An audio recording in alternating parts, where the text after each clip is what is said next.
ವೀಕ್ಷಕರೇ, ನಮ್ಮ ಕರ್ನಾಟಕ ಸುದ್ದಿಗೆ ಸ್ವಾಗತ. ನಾನು ಸವಿತಾ ದೊಡ್ಡಯ್ಯ. ತುಮಕೂರು ಜಿಲ್ಲೆಗೆ ISDA ಇನ್ಸ್ಟಾಕಾನ್ ರಾಷ್ಟ್ರೀಯ ಪ್ರಶಸ್ತಿ ದೊರಕಿದೆ.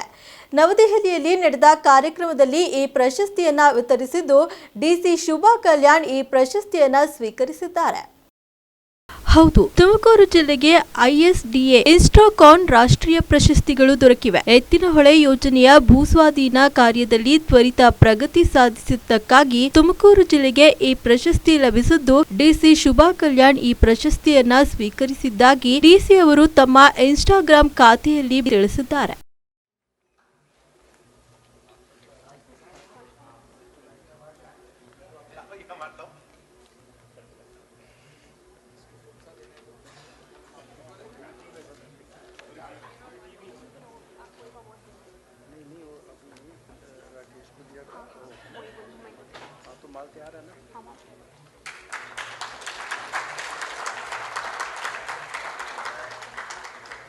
ಆಶ್ರಯ ಯೋಜನೆಯಡಿ ನೀಡಿದ ನಿವೇಶನಕ್ಕೆ ಖಾತೆ ಮಾಡಿ ಕೊಡದೆ ಬೇರೊಬ್ಬ ವ್ಯಕ್ತಿಗೆ ನಕಲಿ ದಾಖಲೆಯನ್ನ ಪಡೆದು ಪಟ್ಟಣ ಪಂಚಾಯಿತಿ ಅಧಿಕಾರಿಗಳು ಖಾತೆ ಮಾಡಿದ್ದಾರೆ ಎಂದು ದಲಿತ ಸಂಘರ್ಷ ಸಮಿತಿ ಅಲ್ಪಸಂಖ್ಯಾತ ಘಟಕದ ಅಧ್ಯಕ್ಷ ಅಬ್ದುಲ್ ಆರೋಪಿಸಿದ್ದಾರೆ.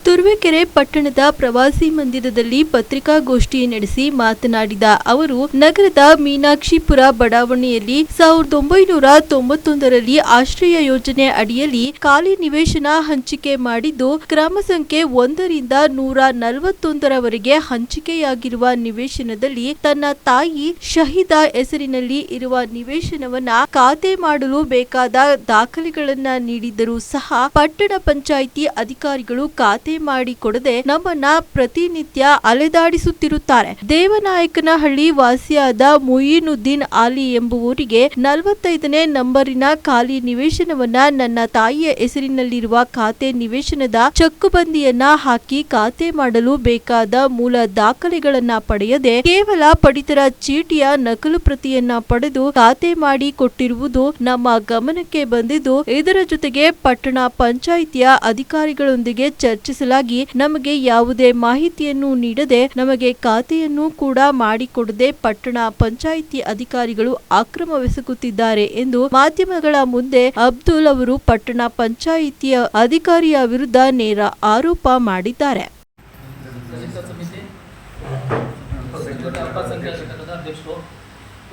ಇದು ಪಟ್ಟಣ ಪಂಚಾಯಿತಿಯಲ್ಲಿ ನನಗೆ ಅನ್ಯಾಯ ಆಗಿರೋದು. ನಮ್ಮ ತಾಯಿಯವ್ರಿಗೆ 1991ರಲ್ಲಿ ಮೀನಾಕ್ಷಿಪುರ ಅನ್ನೋ ಏರಿಯಾದಲ್ಲಿ ಆಶ್ರಯ ಯೋಜನೆಗಳು ಅಲರ್ಟ್ ಆಗುತ್ತೆ. ಸೈಟ್ಗಳು ಅಲರ್ಟ್ ಆದಾಗ ಅಲ್ಲಿ 1ರಿಂದ 141 ನಂಬರ್ ತನಕ ಸೀರಿಯಲ್ ಪ್ರಕಾರ 141 ಪ್ರಕಾರ ಸೀರಿಯಲ್ ಪ್ರಕಾರ ಸೈಟ್ಗಳು ಕೊಡ್ತಾರೆ. ಅಲ್ಲಿ ನಾವು ಇರ್ತೀವಿ 1 ತಿಂಗಳು 2 ತಿಂಗಳು ಕಾಲ. ಅಂದರೆ ನಮ್ಮ ತಂದೆಯವ್ರಿಗೆ ಹುಷಾರಿಲ್ಲ, ಬೇರೆ ಕಡೆ ಬಿಟ್ಬಿಡ್ತೀವಿ. ಒಂದು 15 ವರ್ಷ ನಾವು ಹೋಗೋಕ್ಕಾಗಲ್ಲ ಅಲ್ಲಿಗೆ, ಆ ಜಾಗಕ್ಕೆ 15 ವರ್ಷ ಹೋಗೋಕ್ಕಾಗಲ್ಲ. ಆಮೇಲೆ ನಾವು ಬಂದು ನೋಡ್ತೀವಿ 45ನೇ ನಂಬರು ಅಲರ್ಟೇ ಆಗಿಲ್ಲ. 45ನೇ ನಂಬರ್ ಏನು ಕಾಣ್ತೈತೆ ಅದು ಸೈಟೇ ಇಲ್ಲ. ಇದಕ್ಕೆ ಏನು ಮಾಡ್ತಾರೆ, ನನ್ನ 27ನೇ ನಂಬರ್ ಚೆಕ್ ಬಂದು ಸೇರಿಸಿ ಖಾಲಿ ಮಾಡ್ಕೊಡ್ತಾರೆ. ಲೇಟಾಗಿ ನನಗೆ ಗೊತ್ತಾಗುತ್ತೆ. ನಾನು ಪಟ್ಟಣ ಪಂಚಾಯತಿಗೆ ಹೋಗ್ತೀನಿ, ಹೋಗ್ಬಿಟ್ಟು ನಮ್ಮ ತಾಯಿಯವ್ರದ್ದೆಲ್ಲ ಡಾಕ್ಯುಮೆಂಟ್ಸ್ ಕೊಟ್ಟು ನಮ್ಗೆ ಈ ಖಾತೆ ಮಾಡಿಕೊಡಿ ಅಂತ PAN card, Aadhaar card, EC, ಆಮೇಲೆ ಖಾತೆ ಎಲ್ಲ ಕೊಡ್ತೀನಿ. 6 ತಿಂಗಳು ಆದರೂ ಈ ಖಾತೆ ಮಾಡ್ಕೊಡೋದು. ಇದೆಲ್ಲ ಇಷ್ಟು ಒರಿಜಿನಲ್ ಡಾಕ್ಯುಮೆಂಟ್ಸ್ ಕೊಡ್ತೀನಿ. ಇಲ್ಲಿ ಇವ್ನಿಗೆ ಈ ಖಾತೆ ಮಾಡಿಕೊಡ್ತಾರೆ. 2024ರಲ್ಲಿ ಏನೇನು ತೊಗೊಂಡಿರ್ತಾರೆ, ಜೆರಾಕ್ಸು, ಹಕ್ಕುಪತ್ರ ಜೆರಾಕ್ಸ್ ತೊಗೊಳಂಗಿಲ್ಲ ಇವರು, ಆಮೇಲಿಂದ ರೇಷನ್ ಕಾರ್ಡು, ಆಮೇಲಿಂದ ಖಾತೆ, ಇದು 3 EC. ಮಹುದೀನ್ ಅಲಿ ಅನ್ನೋರು ಮಾಡಿಕೊಡ್ತಾರೆ. ಮಹುದೀನ್ ಅಲಿ ಅವರು ಮೂಲತಃ ದೇವನಾಥಹಳ್ಳಿ ಅವರು, ಇಲ್ಲವರಲ್ಲ. ಇದ್ರ ನೆಕ್ಸ್ಟು ನಿಮಗೆ ಗೊತ್ತಾಗುತ್ತೆ. ನೆಕ್ಸ್ಟು ಮಾಡಿಕೊಡ್ತಾರೆ. ನಾನು ಎಲ್ಲ ಡಾಕ್ಯುಮೆಂಟ್ಸ್ ಒರಿಜಿನಲ್ ಕೊಟ್ಟರು ನನಗೆ ಈ ಖಾತೆ ಮಾಡಿಕೊಟ್ಟಿಲ್ಲ ಇವರು. ಪ್ರತಿಷ್ಠಿತ ಖಾಸಗಿ ಶಾಲೆಯ ಕರ್ಮಕಾಂಡ. ಈ ಶಾಲೆಯಲ್ಲಿ ಶಿಕ್ಷಕರಿಗೆ ಕೊಡೋ ಸಂಬಳಕ್ಕೆ 100 ಕತೆ ಹೇಳ್ತಾರೆ. ಕೆಲಸ ಮಾಡಿ ಸಂಬಳ ಕೇಳಿದ್ರೆ ಈ ಶಾಲೆಯಲ್ಲಿ ಧಮ್ಕಿ ಹಾಕ್ತಾರೆ. ಎಷ್ಟು ವರ್ಷ ದುಡಿದ್ರೂ ನಯಾ ಪೈಸೆ ಬೆಲೆ ಇಲ್ಲ. ಅಧಿಕಾರಿಗಳು ಶಿಕ್ಷಕರ ಗೋಳನ್ನ ಕೇಳೋದಿಲ್ಲ. ಯಾವ ಶಾಲೆ, ಯಾರು ಈ ಶಿಕ್ಷಕರು ಅಂತೀರಾ? ಈ ಸ್ಟೋರಿ ನೋಡಿ. ಹೌದು ವೀಕ್ಷಕರೇ, ಚಿಕ್ಕನಾಯಕನಹಳ್ಳಿ ತಾಲೂಕಿನ ಪ್ರತಿಷ್ಠಿತ ಶಾಲೆ ವಿದ್ಯಾವಾರಿಧಿ ಶಾಲೆಯ ಶಿಕ್ಷಕಿಯ ಗೋಳು ಕೇಳುವವರಿಲ್ಲದಂತಾಗಿದೆ. ಸುಮಾರು 7 ವರ್ಷಗಳಿಂದಲೂ ಒಂದೇ ಶಾಲೆಯಲ್ಲಿ ಕೆಲಸ ನಿರ್ವಹಿಸಿ ಕಾರಣಾಂತರದಿಂದ ಬೇರೆ ಕಡೆ ಹೋಗುವ ಸಂದರ್ಭದಲ್ಲಿ ಕೆಲಸ ಮಾಡಿದ ಸಂಬಳ ಕೇಳಿದ್ರೆ ಕೊಡೋದಿಲ್ಲ, ಶಾಲೆಯಿಂದ ಆಚೆ ಹೋಗಿ ಎಂದು ಹೇಳುತ್ತಾರೆ ಶಾಲೆಯ ಆಡಳಿತ ಮಂಡಳಿ. ಈ ಸಂಸ್ಥೆಯ ಕಾರ್ಯದರ್ಶಿ ಕವಿತಾ ಕಿರಣ್ ಕುಮಾರ್ ಅವರಿಗೆ ಫೋನ್ ಮಾಡಿ ಕೇಳಿದ್ರೆ ಇಲ್ಲದೆ ಇರೋ ಕಾನೂನು ಹೇಳಿ ಸಂಬಳ ಕೊಡೋದಿಲ್ಲ ಎಂದು ಕಡ್ಡಿ ಮುರಿದಂತೆ ಹೇಳುತ್ತಿದ್ದಾರೆ. ಈ ಸಮಸ್ಯೆಯನ್ನ ಬಿಇಒ ಹಾಗೂ ಸ್ಥಳೀಯ ಶಾಸಕ ಸುರೇಶ್ ಬಾಬು ಅವರಿಗೆ ತಿಳಿಸಿದ್ರು ಏನು ಪ್ರಯೋಜನವಾಗಿಲ್ಲ ಎಂದು ಶಿಕ್ಷಕಿ ಸೌಮ್ಯ ಮಾಧ್ಯಮದ ಮುಂದೆ ಹೇಳಿಕೊಂಡಿದ್ದಾರೆ. ನನಗಾದ ಅನ್ಯಾಯ ಬೇರೆ ಯಾವ ಶಿಕ್ಷಕರಿಗೂ ಆಗಬಾರದು. ಖಾಸಗಿ ಶಾಲೆಯಲ್ಲಿ ನಮ್ಮನ್ನ ಗಾಣದ ಎತ್ತಿನ ಹಾಗೆ ದುಡಿಸಿಕೊಂಡು ನಂತರ ಹೊರಗೆ ಹಟ್ಟುತ್ತಾರೆ ಎಂದು ತಮ್ಮ ನೋವನ್ನ ಹೇಳಿಕೊಂಡಿದ್ದಾರೆ. ಕೆಲಸ ಮಾಡೋದೇ ತಮ್ಮ ತಮ್ಮ ಅಗತ್ಯಗಳನ್ನ ಪೂರೈಸಿಕೊಳ್ಳೋಕೆ. ಹೀಗೆ ಸಂಬಳ ಕೊಡದೆ ಇದ್ರೆ ಶಿಕ್ಷಕರ ಪಾಡೇನು? ಏನಾದರೂ ಆ ಶಾಲೆಯ ಶಿಕ್ಷಕರಿಗೆ ಸರಿಯಾಗಿ ಸಂಬಳ ಕೊಡುವಂತೆ ಆಗಲಿ, ಅಧಿಕಾರಿಗಳು ಇತ್ತ ಗಮನ ಹರಿಸುವಂತೆ ಆಗಲಿ. ಮೇಡಮ್ ನಿಮ್ಮ ಹೆಸರು? ಸೌಮ್ಯ. ಸೌಮ್ಯ ಲೋಕೇಶ್ ಅಂತ. ಯಾವ ನಿಮ್ಮದು? ಚಿಕ್ಕನಾಯಕನಹಳ್ಳಿ ಆಂಜನೇಯ ಸ್ವಾಮಿ ದೇವಸ್ಥಾನದ ಬಿದಿನಗರು. ಮೇಡಮ್, ಈಗ ನೀವು ಈ ಮಾಧ್ಯಮದ ಮುಂದೆ ಕೂತ್ಕೊಂಡು ಹೇಳ್ತಾ ಇರೋಂಥ ವಿಷಯ ಏನು ಅಂತಂದರೆ, ಈಗ ನಿಮಗೆ ಸಮಸ್ಯೆ ಆಗಿದೆ, ಸ್ಕೂಲಿಂದ ಒಂದು ಸಮಸ್ಯೆ ಆಗಿದೆ. ಏನು ಸಮಸ್ಯೆ ಆಗಿದೆ ನಿಮಗೆ? ಸರ್, ಸಮಸ್ಯೆ ಅಂತ ನನಗೇನು ಟೀಚಿಂಗ್ ಇದರಲ್ಲೇನು ಸಮಸ್ಯೆ ಅಂತ ಏನೂ ಇಲ್ಲ. ಈ ಅನಿವಾರ್ಯ ಕಾರಣದಿಂದ ನಮ್ಮ ಯಜಮಾನರು ಹಾಸನ ಇದರಲ್ಲಿ ವರ್ಕ್ ಮಾಡ್ತಾ ಇದ್ದಾರೆ. ಸೊ ಅವ್ರ ಫ್ಯಾಮಿಲಿ ಇರೋದ್ರಿಂದ ನಾವು ಅಲ್ಲಿಗೆ ಅನಿವಾರ್ಯತೆಯಿಂದ ಹೋಗಬೇಕಾಗಿರೋ ವಿಚಾರ ಇದೆ. ಹಾಗಾಗಿ ನಾನು ಮ್ಯಾನೇಜ್ಮೆಂಟ್ ಮುಂದೆ ಮತ್ತು ಪ್ರಾಂಶುಪಾಲರ ಮುಂದೆ ನಾನು ಈ ಥರ ಶಿಫ್ಟ್ ಆಗೋದಿದೆ ಅಂತ ಹೇಳ್ಬಿಟ್ಟು ಜೂನ್ ತಿಂಗಳಲ್ಲಿ ಹೇಳಿದೆ. ಈ ಥರ ಶಿಫ್ಟ್ ಆಗೋದಿದೆ, ನನಗೆ ರಿಲೀವ್ ಮಾಡಿಕೊಡಿ. ನೆಕ್ಸ್ಟ್ ನಾನು ಅಕಸ್ಮಾತ್ ಏನಾದ್ರು ಮತ್ತೆ ರಿಟರ್ನ್ ಬಂದರೆ ಇದೇ ಶಾಲೆಗೆ ಬರ್ತೀನಿ, ನನ್ನ ಕೈಲಿ ಈಗ ಕಂಟಿನ್ಯೂ ಮಾಡೋಕ್ಕಾಗಲ್ಲ ಅಂತ ಹೇಳಿದೆ. ಅವಾಗ ಒಪ್ಕೊಂಡು ನೀವು ಎಷ್ಟು ಸಮಯದವರೆಗೂ ಮಾಡ್ತೀರಾ ಅಂತ ಹೇಳ್ಬಿಟ್ಟು ಕೇಳಿದ್ರು. ನಾನು ಇನ್ನೂ ಬೇಕಾದರೆ ಇನ್ನೊಂದು ಆಷಾಢ ಊಟವರೆಗೂ ಒಂದು 20 ಡೇಟ್ವರೆಗೂ ಮಾಡ್ತೀನಿ ಅಂತ ಹೇಳ್ಬಿಟ್ಟು ಹೇಳಿದೆ. ಓಕೆ ಅಂತ ಹೇಳ್ಬಿಟ್ಟು ಹೇಳಿದ್ರು. ಆದರೆ ಅವರು ನನಗೆ ಆ ಸಮಯದಲ್ಲಿ ಹೇಳಲಿಲ್ಲ, ನಿಮಗೆ ಏನು ಸ್ಯಾಲ್ರಿ ನಿಮಗೆ ಮೇ ಮಂತಿಂದ ಏನು ವರ್ಕ್ ಮಾಡಿದ್ರೆ ಆ ಸ್ಯಾಲ್ರಿ ಹಾಕಲ್ಲ ಅಂತ. ನನಗೇನು ಆ ಟೈಮಲ್ಲಿ ಇನ್ಫಾರ್ಮು ಮಾಡಿಲ್ಲ, ಏನಿಲ್ಲ. ನಾನು 10th ಲಾಸ್ಟ್ ವರ್ಕಿಂಗ್ ಡೇ ಅಂತ ಹೋದೆ. ಅಷ್ಟೊಳಗೆ ಟೈಮ್ ಟೇಬಲ್ ಎಲ್ಲ ಚೇಂಜ್ ಮಾಡಿ ನನಗೆ ಟೈಮ್ ಟೇಬಲು ಹಾಕಿರಲಿಲ್ಲ. ಸೊ ಇವತ್ತೇ ಲಾಸ್ಟ್ ವರ್ಕಿಂಗ್ ಡೇ ಅಂದ್ಕೊಂಡು ಎಲ್ಲರಿಗೂ ವಿಶ್ ಮಾಡಿ ಟೀಚರ್ಸ್ಗೆಲ್ಲ ಬಂದೆ ನಾನು ಇರೋದು. This is my attendance. My ಮಂತಿಂದು ಅಟೆಂಡೆನ್ಸಲ್ಲಿ ಫುಲ್ಲು 31 ಡೇಸಲ್ಲಿ ಇದೆ. 31 ಡೇಸನ್ನು ನಾನು ಸೈನ್ ಮಾಡಿ, ಇದು ಜೂನ್ ತಿಂಗಳಲ್ಲಿ ಜೂನ್ ಮತ್ತು ಹಳ್ಳಿಗೂ ಕರ್ಕೊಂಡೋಗಿ ಸ್ಕೂಲ್ ಪ್ರಮೋಷನ್ಗೆ ಅಂತ ಕರ್ಕೊಂಡೋಗಿದ್ದಾರೆ. ಇವ್ರು ಯಾವ ಗ್ಯಾರಂಟಿ ಮೇಲೆ ನಮ್ಮನ್ನು ಕಳಿಸೋರು? ಯಾವ ಗ್ಯಾರಂಟಿ ಮೇಲೆ? ಈಗೇನೋ ಒಂದು ಹೆಚ್ಚು ಕಡಿಮೆ ಆಯಿತು, ನಮ್ಮ ಫ್ಯಾಮಿಲಿಗೆ ಇವ್ರು ಬರೋರ?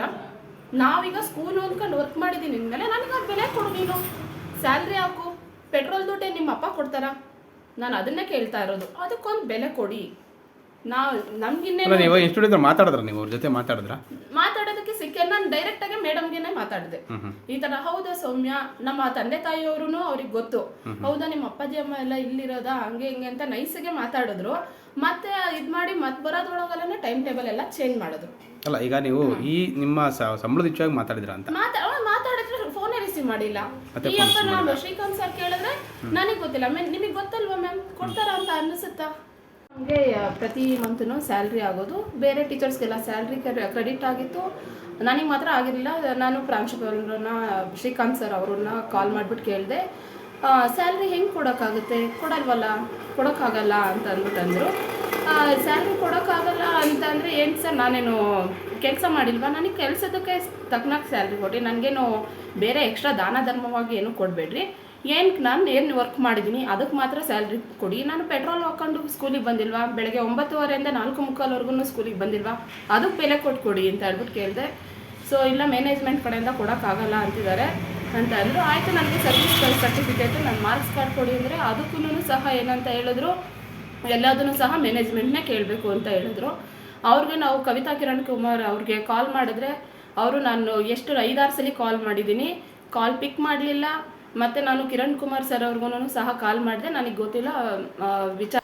ಕೋರ್ಟ್ಗೆ ಬಂದಿದ್ದ ವ್ಯಕ್ತಿ ಹೃದಯಾಘಾತವಾಗಿ ಮೃತಪಟ್ಟಿರುವ ಘಟನೆ ಗುಬ್ಬಿ ತಾಲೂಕಿನ ನ್ಯಾಯಾಲಯ ಸಂಕೀರ್ಣದ ಮುಂಭಾಗದಲ್ಲಿ ನಡೆದಿದೆ. ಗುಬ್ಬಿ ತಾಲೂಕು ಚೇಳೂರಿನ ರಂಗನಾಥ್ ಮೃತ ದುರ್ದೈವಿ. ಈತ ಚೇಳೂರಿನಲ್ಲಿ ತರಕಾರಿ ವ್ಯಾಪಾರ ಮಾಡಿಕೊಂಡು ಜೀವನ ಸಾಗಿಸುತ್ತಿರುತ್ತಾನೆ. ಇಂದು ಗುಬ್ಬಿ ತಾಲೂಕಿನ ನ್ಯಾಯಾಲಯಕ್ಕೆ ಬಂದಿರುತ್ತಾನೆ. ವಿಧಿವಶಾತ್ ಕೋರ್ಟ್ ಗೇಟ್ ಮುಂಭಾಗದಲ್ಲೇ ಹೃದಯಾಘಾತವಾಗಿ ಮೃತಪಟ್ಟಿದ್ದಾರೆ.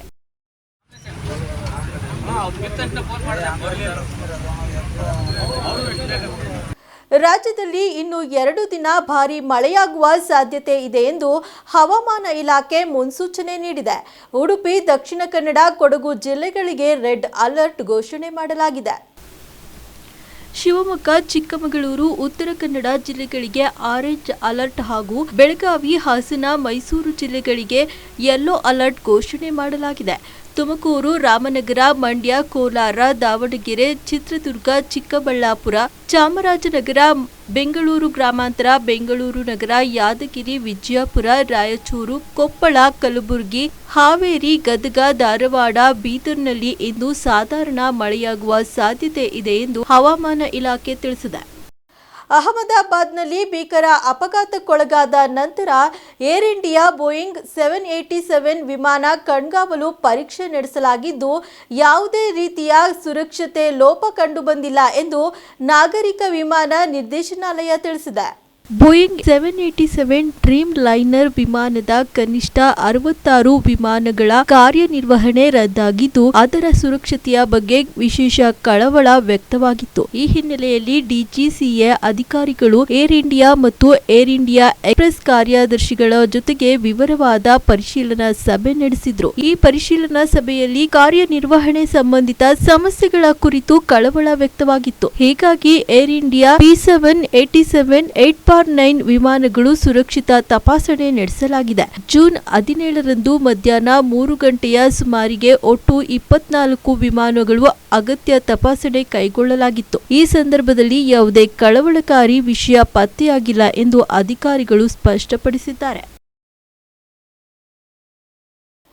ಎಷ್ಟಿತ್ತು ಈ ಹೊತ್ತಿನ ಸುದ್ದಿ ಮತ್ತು ಮನೋರಂಜನೆಗಾಗಿ ನೋಡ್ತಾ ಇರಿ ನಮ್ಮ ಕರ್ನಾಟಕ ಟಿವಿ. ಇದು ಕನ್ನಡಿಗರ ಭರವಸೆ.